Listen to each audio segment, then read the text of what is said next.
Hi friends, నేను మీ రాయలసీమ గుర్రుని పాలకొల్లు నుంచి. ఆ ట్రైన్ చూసారా? కొత్త ట్రైన్. దీనికి ఇంకా ఓపెన్ చేయలేదు, కొత్తది. ఎక్కడి నుంచి తెచ్చేదారో మరి తెలీదు. పాలకొల్లు రైల్వే స్టేషన్లో ఆపారు. కొత్త ట్రైను, ఇంకా ఓపెన్ చేయలేదు. చూసారు కదా? మీరు లైక్ కొట్టి సబ్స్క్రైబ్ చేయడం మర్చిపోకండి ఫ్రెండ్స్. ఇంకా ఓపెన్ కూడా చేయలేదు అది. మరి మోడీ గారు చేస్తారో ఎవరో మరి తెలీదు. చూస్తున్నారు కదా, పెద్ద ట్రైన్, కొత్తది. మరి ఎప్పుడు ఓపెన్ చేస్తారో మీరు లైక్ కొట్టి సబ్స్క్రైబ్ చేయడం మర్చిపోకండి.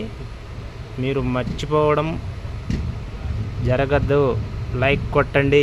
మన భారతీయ రైల్వేకి కొత్తది ఇది. మరి ఎలా ఉందో మరి చూడండి.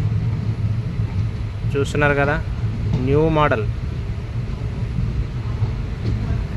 ఇది వరకు ఇది ట్రైన్ వెరైటీగా ఉంది. అయిపోయింది ఫ్రెండ్స్, వెళ్ళిపోయింది పాలకొల్లు.